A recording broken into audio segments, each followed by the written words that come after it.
दोस्तों, हाजिर हूं एक और रिपोर्ट लेकर। चैनल रितेश लखी अनप्लट की मेरी आज की ये रिपोर्ट, जो कि हिंदी में रहेगी। इस रिपोर्ट में मैं एक बार फिर से बात करूंगा खालिस्तानी अलगाववादी नेता गुरपतवंत सिंह पन्नू की हत्या की कथित साजिश के मामले में आरोपी बनाए गए, नामजद और गिरफ्तार किए गए निखिल गुप्ता और विकास यादव, इन दो व्यक्तियों के बारे में। निखिल गुप्ता एक गुजरात आधारित कारोबारी बताए जाते हैं, जो कि वो व्यक्ति है जिसने गुरपतवंत सिंह पन्नू की हत्या करवाने के लिए अमेरिका में अंडरवर्ल्ड के सरगनाओं से, हिटमैन से बात करके इस हत्या को अंजाम दिलवाने की कोशिश की। निखिल गुप्ता चेक रिपब्लिक से पिछले साल 30 जून 2023 को गिरफ्तार कर लिया गया था, जिसके बाद उसे एक्स्ट्राडाइट कर अमेरिका ले जाया गया है। विकास यादव हम सभी जानते हैं कि भारतीय खुफिया agency research and analysis wing यानी कि RNAW, जिसे रॉ कहा जाता है, उसका एक अधिकारी बताया जाता है। भारतीय सरकार इसे रॉ का पूर्व अधिकारी बता रही है, जबकि अमेरिका सरकार का दावा है कि विकास यादव रॉ में कार्यरत था उस वक्त जब गुरपतवंत सिंह पन्नू को मरवाने की साजिश मई और जून 2023 में उसके द्वारा की या करवाई गई। अब दोस्तों, इस मामले में हम सबसे पहले बात करेंगे निखिल गुप्ता की। हालांकि मैं जानता हूं कि विकास यादव को लेकर लोगों के मन में ज्यादा जानकारी हासिल करने की इच्छा है, क्योंकि विकास यादव को डायरेक्टली भारतीय खुफिया एजेंसी के साथ जोड़ा जा रहा है। लेकिन मैं पहले बात निखिल गुप्ता की इसलिए करना चाहता हूं क्योंकि मेरे लिए निखिल गुप्ता अभी भी एक पहेली बना हुआ है। विकास यादव के संदर्भ में बहुत सी ऐसी बातें, तथ्य उभरे हैं जिनका जिक्र मैं इस रिपोर्ट के दूसरे हिस्से में करूंगा, लेकिन सबसे पहले मैं बात निखिल गुप्ता की करूंगा, क्योंकि पिछले तकरीबन 1.5 साल से निखिल गुप्ता गिरफ्तार किया जा चुका है। कई महीने चेक रिपब्लिक की जेल और उसके बाद American federal bureau of investigation की कस्टडी में निखिल गुप्ता से काफी पूछताछ कर इस कथित साजिश के मामले में बहुत से और तथ्य अमेरिकन जांच एजेंसियों ने जुटा लिए हैं। इस चीज की उम्मीद की जा सकती है। लेकिन दोस्तों, दो बहुत बड़े सवाल निखिल गुप्ता को लेकर जो कि मेरे जहन में उभरे। मैं नहीं जानता कि इस मुद्दे और इन नुक्तों को क्या किसी और चैनल ने उठाया या नहीं उठाया। पहला सबसे बड़ा नुक्ता जो कि निखिल गुप्ता की पहचान के संबंध में, वो ये है कि निखिल गुप्ता कौन है और इस व्यक्ति की तस्वीर को आज तक सार्वजनिक यानी कि पब्लिक क्यों नहीं किया गया है। अब निखिल गुप्ता ही वो एकमात्र व्यक्ति था जिसका नाम पहली बार नवंबर 2023 में दक्षिणी कैलिफोर्निया की मजिस्ट्रेट अदालत में दायर की गई ओरिजिनल इंडाइटमेंट यानी कि अभियोग पत्र, आरोप पत्र, जिसे हम भारतीय शब्दावली में चार्जशीट कहते हैं, उसमें उभरा था। उसके अलावा किसी भी और व्यक्ति का नाम सिवाय संभावित टारगेट यानी कि विक्टिम गुरपतवंत सिंह पन्नू के अलावा कोई भी और नाम इस इंडाइटमेंट में नहीं था। विकास यादव को इस इंडाइटमेंट में, ओरिजिनल इंडाइटमेंट में, CC1 भारतीय खुफिया एजेंसी के लिए काम कर रहे एक अधिकारी के रूप में आइडेंटिफाई किया गया था और उसकी पहचान अगले 11 महीनों तक सार्वजनिक नहीं की गई, जिसे सुपरसीडिंग इंडाइटमेंट जो कि आज से कुछ दिन पहले दायर हुई है उसमें ही बताया गया। अब यहां उभरने वाला सबसे बड़ा सवाल यही है कि चेक रिपब्लिक में गिरफ्तार होने के तकरीबन 1.5 साल बाद और ओरिजिनल इंडाइटमेंट यानी कि अभियोग पत्र में नाम उभरने के 11 महीने बीत जाने के बावजूद भी निखिल गुप्ता की कोई भी तस्वीर, उसकी साफ वीडियो आज तक जारी क्यों नहीं की गई है। वही निखिल गुप्ता जिसे एक नशे और हथियारों के अवैध कारोबारी के रूप में ओरिजिनल इंडाइटमेंट और सुपरसीडिंग इंडाइटमेंट में आइडेंटिफाई किया गया, यह दावा किया गया कि गुजरात में उसके खिलाफ दर्ज आपराधिक मुकदमों से बचने के लिए ही वो भारतीय सीक्रेट एजेंसी रॉ के इस एजेंट के साथ संपर्क में था, जिस एजेंट द्वारा उसे यह भरोसा दिलाया गया कि गुजरात पुलिस का कोई अफसर उससे पूछताछ नहीं करेगा, उसे परेशान नहीं करेगा और एक DCP यानी कि डेप्यूटी कमिश्नर ऑफ पुलिस के साथ उसकी जल्द ही मुलाकात भी करवाई जाएगी। दोस्तों, यह पूरा घटनाक्रम मैंने अपनी पिछली रिपोर्ट में बताया था कि मई और जून 2 महीनों का है, 2023 साल की बात है। अभियोग या आरोप पत्र में 6 मई 2023 वो पहला दिन, पहला मौका बताया जाता है जब कथित भारतीय रॉ एजेंट विकास यादव निखिल गुप्ता से संपर्क में आता है। इससे पहले ये दोनों आपस में तालमेल में थे, इनका कोई राब्ता था इसके बारे में ना तो ओरिजिनल इंडाइटमेंट और ना ही सुपर सीडिंग इंडाइटमेंट में कुछ बताया गया है। 6 मई की अपनी बातचीत में विकास यादव खुद को विकास के रूप में आइडेंटिफाई करता है और निखिल गुप्ता से अपने नंबर को अमन नाम से फीड या स्टोर करने की बात कहता है, जिसे अमानत नाम से निखिल गुप्ता ने अपने मोबाइल में फीड किया।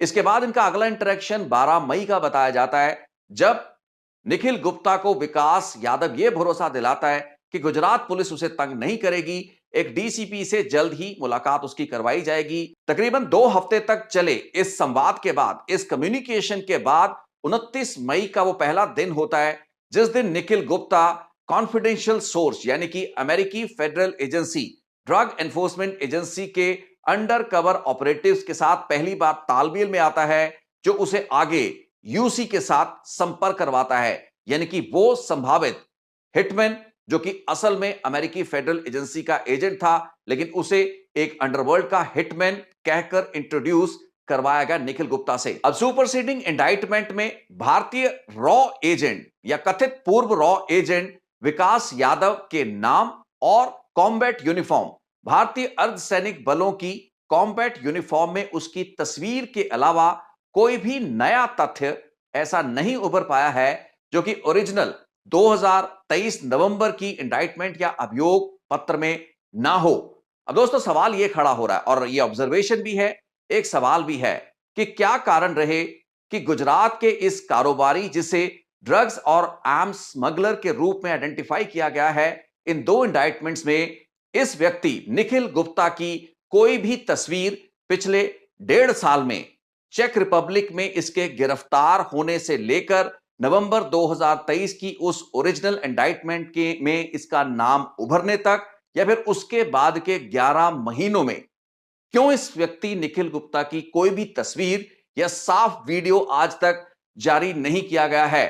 आज से कुछ महीने पहले जब चेक रिपब्लिक से इसे एक्स्ट्राडाइट कर अमेरिका ले जाया गया फेडरल ब्यूरो ऑफ इन्वेस्टिगेशन द्वारा, उस वक्त भी जो वीडियो मैंने अपनी पिछली रिपोर्ट में वो वीडियो दिखाया था, आप सब सोशल मीडिया पर उस वीडियो को देख चुके हैं, उस वीडियो को भी ब्लर किया गया था। यानी कि एक एक्यूज्ड की तस्वीर को लॉ एनफोर्समेंट एजेंसीज पब्लिक नहीं करना चाह रही। अब दोस्तों यहां पर हमें समझने पड़ेंगे वो पैमाने जो कि मेरी समझ से तो परे हैं, कि एक मुकदमा गुरपतवंत सिंह पन्नू की हत्या की कथित साजिश, अमेरिकी धरती पर उस साजिश को अंजाम देने के प्रयास में है एक भारतीय सीक्रेट एजेंसी का एजेंट, जिसे भारत पूर्व रॉ का अधिकारी बताता है विकास यादव। विकास यादव का नाम जब सप्लीमेंट्री या इस सुपरसीडिंग इंडाइटमेंट में उभरता है, उसकी तस्वीर छाप दी जाती है और निखिल गुप्ता की तस्वीर आज तक 1.5 साल में कहीं भी हम नहीं देख पाए हैं। दोस्तों इंटरनेट पे निखिल गुप्ता के किसी भी आपराधिक रिकॉर्ड का ब्यौरा, उससे जुड़े हुए किसी भी तथ्य को अगर आप ढूंढने की, सर्च करने की कोशिश करेंगे तो आपको नहीं मिलेगा। यह मेरे लिए बहुत बड़ा हैरानी का कारण है, क्योंकि पिछले इन तमाम महीनों में, खासकर नवंबर 2023 के बाद निखिल गुप्ता का नाम उभरने के बाद लगातार यह प्रयास रहा कि गुजरात में उसके खिलाफ क्या आपराधिक मुकदमे दर्ज थे जिनमें रियायत वो चाहता था गुजरात पुलिस से, जिसके एवज में वो देश की, भारत की खुफिया एजेंसी के लिए यह वारदात या इस साजिश को अंजाम दिलवाने के लिए राजी हुआ। सो इससे संबंधित कोई भी अदालत का रिकॉर्ड, कोई भी और रिकॉर्ड मुझे इंटरनेट पर नहीं मिला। आपराधिक साजिश से जुड़े हुए एक अभियुक्त का नाम और उसकी तस्वीर साफ साफ एक इंडाइटमेंट में शामिल कर ली जाती है और दूसरे अभियुक्त की तस्वीर आज तक किसी ने नहीं देखी है, ना ही इस व्यक्ति के बारे में पता है। बतौर एक पत्रकार ये मेरे लिए इसलिए जरूरी है क्योंकि अगर निखिल गुप्ता नाम के इस व्यक्ति की तस्वीर पब्लिक डोमेन में आई होती, जैसे कि विकास यादव की तस्वीर जारी की गई है, तो पॉसिबली हमें गुजरात या भारत के किसी अन्य हिस्से से इस व्यक्ति की पहचान के बाद कोई ऐसी जानकारी मिलती, क्योंकि तस्वीर सामने आने के बाद ऐसे लोगों, जो कि आपराधिक प्रवृत्ति के लोग हो सकते हैं, ऐसे लोगों के बारे में जानकारियां और लीड्स मिलना मुश्किल नहीं होता। एक आपराधिक मामले में वांछित ऐसे किसी भी आरोपी या अभियुक्त की पहचान या उसकी तस्वीर सार्वजनिक किए जाने का फायदा यही रहता है कि वो जांच एजेंसियां जो ऐसे लोगों के बारे में सूचना हासिल नहीं कर पाती, इन जांच एजेंसियों या मीडिया के जरिए इन लोगों के बारे में ज्यादा मालूमात हासिल की जा सकती है। लेकिन निखिल गुप्ता के केस में ऐसा क्यों नहीं हुआ? एक case Gurpatwant Singh Pannun murder plot, 2 defendant Vikas Yadav, Nikhil Gupta, लेकिन निखिल गुप्ता की तस्वीर या कोई भी वीडियो हमारे आपके सामने क्यों नहीं है। दोस्तों, निखिल गुप्ता से जुड़ा हुआ एक दूसरा अहम नुक्ता, ऑब्जर्वेशन पॉइंट या कह लीजिए कि सवाल यह है कि 30 जून 2023 को बताया जाता है कि 29 जून यानी कि एक दिन पहले आखिरी कम्युनिकेशन जो निखिल गुप्ता और विकास यादव के बीच हुआ, और एक दिन पहले तक भी वो विकास यादव के साथ संपर्क में था। गुरपतवंत सिंह पन्नू की लोकेशंस के बारे में इन दोनों क्या कम्युनिकेशन एक दूसरे के साथ हो रहा था? आखिर क्या ऐसा कारण रहा, क्या ऐसी वजह रही जिसकी वजह से भारत छोड़कर चेक रिपब्लिक निखिल गुप्ता पहुंच जाता है 30 जून 2023 को, जहां उसे गिरफ्तार कर लिया जाता है। अब इस पॉइंट को यहां समझना जरूरी इसलिए है क्योंकि अगर निखिल गुप्ता 30 जून 2023 को भारत छोड़कर चेक रिपब्लिक ना जाता तो क्या अमेरिकी जांच एजेंसियों एफबीआई के हत्थे वो चढ़ पाता, ठीक उसी तरीके से जिस तरीके से विकास यादव आज तक पकड़ा नहीं जा सका है। हालांकि विकास यादव की बात मैं थोड़ी देर बाद में करूंगा, क्योंकि तकरीबन 4 साढ़े 4 महीने विकास यादव इस पूरे घटनाक्रम के चलते दिल्ली की तिहाड़ जेल में था। खैर, उस पर थोड़ी देर बाद आएंगे। लेकिन निखिल गुप्ता 30 जून 2023 को चेक रिपब्लिक में पकड़ा जाता है और लगभग 4.5 या 5 महीने बाद नवंबर 2023 में ओरिजिनल इंडाइटमेंट अदालत में दाखिल की जाती है, जिसमें उसका नाम पहली बार सामने आता है। 4 साढ़े 4 महीने जांच एजेंसियों ने निखिल गुप्ता के साथ क्या किया, चेक रिपब्लिक में उससे क्या पूछताछ हुई, उसके मोबाइल फोन, उसके जीपीएस कोऑर्डिनेट्स, जो भी डेटा उसके पास था, उससे जुड़े हुए फोरेंसिक एविडेंस को बिल्ड करके क्या इस अभियोग पत्र या इंडाइटमेंट में उन तथ्यों, उन फैक्ट्स को रखा अमेरिकी अटॉर्नी ने, जो कि इस वक्त हमारे सामने एक बड़ी आपराधिक साजिश की शक्ल में है। लेकिन फिर बड़ा वही सवाल कि निखिल गुप्ता की पहचान नाम के अलावा उसकी तस्वीर आज तक जारी क्यों नहीं की गई है। अब जैसे भारत के जुडिशियल सिस्टम में वादा माफ गवाह यानी कि अप्रूवर बनने का एक प्रावधान है, मैं नहीं जानता कि अमेरिकी सिस्टम में ऐसा प्रावधान है या नहीं है।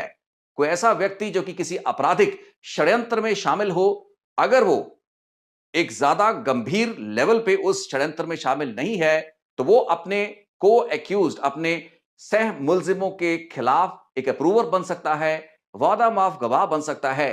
क्या निखिल गुप्ता को इस कैटेगरी में रखा जा सकता है, रखे जाने का कोई इरादा है या नहीं? क्योंकि जो ये सुपरसीडिंग इंडाइटमेंट आया है अक्टूबर में, इसमें 2 डिफेंडेंट्स आइडेंटिफाई किए गए हैं। विकास यादव के अलावा निखिल गुप्ता को रिटेन किया गया है डिफेंडेंट के रूप में, यानी कि जो मुकदमा अमेरिकी अदालत में चलना है वो निखिल गुप्ता और विकास यादव के खिलाफ चलना है, और विकास यादव अब तक गिरफ्तार नहीं किया गया है। दोस्तों, इन 2 पॉइंट्स को रेज करने का मकसद यही था कि हम आपको कुछ फूड फॉर थॉट दे सके, यानी कि हम ये सोच सकें कि आज तक निखिल गुप्ता की तस्वीर को पब्लिक में ना लाए जाने के पीछे क्या संभावित कारण रह सकते हैं। हालांकि मैं इस सवाल का मुकम्मल जवाब आपको इस वीडियो में नहीं दे पाया हूं, जितनी मेरी समझ थी मैंने इन ऑब्जर्वेशंस को, इन नुक्तों को आपके सामने रखा। अब हम आते हैं विकास यादव पर, यानी कि भारतीय खुफिया एजेंसी, सीक्रेट एजेंसी रॉ का वो अधिकारी जो कि पन्नू को मारने के इस प्लॉट का, इस साजिश का मुख्य सूत्रधार था। भारत जिसे एक्स रॉ ऑफिसर बता रहा है। अब दोस्तों, बहुत ही दिलचस्प बात है कि विकास यादव 8 साल तक रिसर्च एंड एनालिसिस विंग में एक प्रोबेशनरी ऑफिसर के रूप में काम करता रहा। वो एक सीनियर फील्ड ऑफिसर था, लेकिन प्रोबेशन पर था, उसकी नौकरी पक्की नहीं थी। बताया जाता है कि 2015 से लेकर 2024 तक प्रोबेशन पर था, जिसके बाद साल 2023 में उसकी नौकरी पक्की कर दी गई, यानी कि उसे परमानेंटली रॉ के sister wing aviation research centre ARC में पक्का कर दिया गया, जिसके बाद वो कुछ ही महीने वहां रहा, लेकिन उसके बाद उसे रॉ से निकाल दिया जाता है। अब विकास यादव को किन हालातों में, किस वजह से, और सबसे महत्वपूर्ण कब रॉ से बाहर निकाला गया, डिसमिस किया गया, इसके बारे में कोई भी पुख्ता और ठोस जानकारी उपलब्ध नहीं है। माना यह जाता है कि एक बहुत लंबा समय और अरसा विकास यादव ने कानूनी लड़ाई लड़ी सेंट्रल एडमिनिस्ट्रेटिव ट्राइब्यूनल में, कैट यानी कि वो अदालत जिसमें सरकारी मुलाजिम, कर्मचारी और अफसर अपनी सर्विस और एम्प्लॉयमेंट से रिलेटेड मुकदमे दायर करते हैं। इस अदालत में खुद को प्रोबेशन पर काम करने वाले अफसर से परमानेंट कमीशन पर तैनात एक अफसर में तब्दील करने के लिए एक कानूनी जद्दोजहद करने के बाद 2023 के शुरुआती महीनों में विकास यादव को बड़ी जीत अदालत में प्राप्त हुई, जिसके बाद उसे रॉ की sister wing ARC aviation research centre में तैनात किया गया। लेकिन इसके कुछ ही महीने बाद उसे डिसमिस किया गया। जैसे मैंने पहले बताया कि टाइमलाइन हमारे पास नहीं है कि रॉ से उसे कब डिसमिस किया गया। अब दोस्तों, यहां पर एक बहुत ही ड्रामेटिक टर्न ऑफ इवेंट्स होता है और फिर लॉरेंस बिश्नोई बीच में आ जाता है। दुनिया में कहीं भी कोई अपराध हो रहा हो, मुंबई में बाबा सिद्दीकी का कत्ल हो, कनाडा में हरदीप निज्जर का कत्ल हो, अब गुरपतवंत सिंह पन्नू की हत्या के प्लॉट में भी लॉरेंस बिश्नोई पिक्चर में ना हो, ये थोड़ा मुश्किल है। और इसी वजह से ये जो घटनाक्रम विकास यादव से जुड़ा हुआ है, ये थोड़ा सा और ड्रामेटिक हो गया, मैं इसे नाटकीय कहूंगा। अब होता यह है कि दिसंबर 2023 में एक मुकदमा दायर किया जाता है, एक केस रजिस्टर होता है, क्रिमिनल केस रजिस्टर होता है। एक पश्चिमी दिल्ली के कैफे ओनर, एक बिजनेसमैन, जो कि आरोप लगाता है कि विकास यादव इसी रॉ के अधिकारी, जिसे इन तमाम महीनों के दौरान किसी वक्त डिसमिस किया गया, लेकिन उसके बारे में किसी को नहीं पता कि किस तारीख को उसे डिसमिस किया गया। अब यहां मैं जितनी भी बात कर रहा हूं, यह सारी की सारी बात ऑफिशियल रिकॉर्ड का हिस्सा है। यानी कि दिल्ली पुलिस द्वारा एक क्रिमिनल केस जो कि दिसंबर 2023 में दर्ज किया गया, और यह केस दर्ज किया जाता है पूर्व रॉ अधिकारी विकास यादव के खिलाफ, एक बिजनेसमैन, कारोबारी को धमकाने का गैंगस्टर लॉरेंस बिश्नोई द्वारा की जा रही उगाहियों से संबंधित एक मामला। इस बिजनेसमैन ने इल्जाम लगाया कि गैंगस्टर लॉरेंस बिश्नोई का नाम लेकर ही विकास यादव और उसका एक साथी उसे धमका रहा था। इनफैक्ट यहां तक बताया गया कि इस कारोबारी को किडनैप तक इन लोगों ने किया, गाड़ी में इसे बैठाकर ले गए, इससे मारपीट की गई, उसके बाद इसे छोड़ दिया गया, इसके कैफे के सीसीटीवी कैमरास और डीवीआर गायब कर दिए गए, 50,000 रुपए से लूट लिए गए। सो एक ऐसा अधिकारी जो कि असिस्टेंट कमांडेंट था सीआरपीएफ में, वो अधिकारी जो कि 8 साल से प्रोबेशन पर देश की प्रीमियर सीक्रेट एजेंसी के लिए काम कर रहा था, सेंट्रल एडमिनिस्ट्रेटिव ट्राइब्यूनल में मुकदमा जीतकर उसने परमानेंट कमीशन हासिल की थी। कुछ महीने पहले कई कारणों से उसको अपने डिपार्टमेंट से निकाल दिया गया था। कुछ ही महीने बाद देश के चोटी के गैंगस्टर लॉरेंस बिश्नोई के नाम पर उगाही कर रहा था। अब दोस्तों, ये एक फिल्मी कहानी की स्क्रिप्ट ज्यादा लगती है, लेकिन वास्तविकता यह है कि दिसंबर 2023 से लेकर अप्रैल 2024 तक तकरीबन 4.5 या 5 महीने तक विकास यादव दिल्ली की तिहाड़ जेल में था अपने उस को एक्यूज के साथ। अब ये वही वक्त है, वही समय है जब विकास यादव के खिलाफ अभियोग पत्र अमेरिका की अदालत में आ चुका था। ओरिजिनल इंडाइटमेंट में उसका नाम नहीं था, निखिल गुप्ता का नाम था, लेकिन सबको पता था कि सीसी1 और कोई नहीं बल्कि विकास यादव है। और विकास यादव कहां बैठा था? दिल्ली की तिहाड़ जेल में। अब यह गनिमत है कि उस वक्त लॉरेंस बिश्नोई दिल्ली की तिहाड़ जेल में नहीं था, नहीं तो लॉरेंस बिश्नोई और विकास यादव अगर दिल्ली की तिहाड़ जेल में दोनों एक समय होते, ये मैं भारतीय जांच एजेंसियों, दिल्ली पुलिस और दिल्ली की जो अदालतों में बेल एप्लीकेशन इनफैक्ट विकास यादव ने दायर की, जिसके बाद उसे अप्रैल में बेल दी गई। तो उस बेल एप्लीकेशन में ये सभी तथ्य आए हैं। सो दिल्ली की तिहाड़ जेल में विकास यादव बंद था। अगर लॉरेंस भी साथ में होता तो शायद गुरपतवंत सिंह पन्नू की हत्या की इस कथित साजिश का वो आपराधिक प्लॉट पूरा हो जाता और तार शायद हरदीप निज्जर के हत्याकांड से और मजबूती से जुड़ जाते। अब ये जितनी भी बातें मैंने की हैं, ये मनगढ़ंत बातें नहीं है, क्योंकि निखिल गुप्ता के संदर्भ में जो सवाल उठे हैं उसकी तस्वीर आज तक क्यों सार्वजनिक नहीं की गई? उन 4 महीने की इन्वेस्टिगेशन जो कि चेक रिपब्लिक में अमेरिकी एजेंसीज ने की, उस दौरान क्या कुछ हुआ? ना तो नवंबर 2023 की ओरिजिनल और ना ही अक्टूबर 2024 की सुपरसीडिंग इंडाइटमेंट में निखिल गुप्ता की कोई भी तस्वीर शामिल की गई। और विकास यादव जो कि आज भगौड़ा है, एफबीआई के लिए मोस्ट वांटेड है, अगर भारत में उसे कोई पनाह नहीं दे रहा तो भारतीय जांच एजेंसियों को भी विकास यादव को ढूंढ रहे होना चाहिए। सो इन दोनों मेन डिफेंडेंट से जुड़े हुए ये कुछ अहम पॉइंट थे जो कि फूड फॉर थॉट मेरे, आपके, हम सबके लिए हैं। इन्हें सोचने की आवश्यकता है। हम नैरेटिव्स में बात कम करें, हम तथ्यों पर आधारित बातें ज्यादा करें और उन तथ्यों से कड़ियों को जोड़कर अगर कोई तस्वीर उभरती है तभी हम दावे करें। नैरेटिव्स पर बात करने वाले भारतीय मीडिया में आपको बहुत लोग मिल जाएंगे, कैनेडियन मीडिया में बहुत लोग मिल जाएंगे, लेकिन तथ्यों को और इन कड़ियों को जोड़ने की कोशिश कम लोग कर रहे हैं। सो निखिल गुप्ता की पहचान, उसकी तस्वीर जारी क्यों नहीं हुई, ये मेरे लिए एक बहुत बड़ा सवाल है और हम चाहेंगे कि जांच एजेंसियां अगर निखिल गुप्ता को इस केस में भारतीय शब्दावली में जिसे वायदा मौफ गवाह कहा जाता है, अगर वो बनाने का इरादा रखती हैं तो इस चीज को स्पष्ट किया जाए। नहीं तो निखिल गुप्ता की तस्वीर को देखने का हक भी दुनिया को उतना ही उसी तरह से है जितना कि विकास यादव की तस्वीर जिसे यूनिफॉर्म में जारी किया गया। दोस्तों, आज की इस रिपोर्ट को मैं ज्यादा कोई और वैल्यू जजमेंट ना देते हुए यहीं रोकूंगा। आपके कुछ विचार हों, आप इस घटनाक्रम से जुड़ी कोई बातचीत तथ्यों के सहित करना चाहें, कोई ऐसी जानकारी और इंटरेस्टिंग पर्सपेक्टिव्स देना चाहें तो कमेंट बॉक्स में लिखिए, अन्यथा शांत रहें। तो कमेंट वही लोग करें जो कि या तो कोई नई जानकारी या कोई नया नजरिया हमसे साझा कर सकते हैं। रिपोर्टों को बेतुका, बेबुनियाद, झूठा बताने वाले लोगों या ऐसी टिप्पणियों को कोई भी वैल्यू ना मैं देता हूं, ना ही अटैच करता हूं। तो इस रिपोर्ट पर भी अगर आप कुछ कहना चाहें, मीनिंगफुल कहना चाहें तो लिखे, नहीं तो अवॉइड करें। बहुत बहुत शुक्रिया इस रिपोर्ट को देखने के लिए। जल्द ही एक और रिपोर्ट लेकर मिलूंगा। अभी मैंने आज की इस रिपोर्ट में अमेरिका के चैप्टर को लिया है। गुरपतवंत सिंह पन्नू की हत्या की कथित साजिश के इस मुद्दे पर रिपोर्ट बनाई है।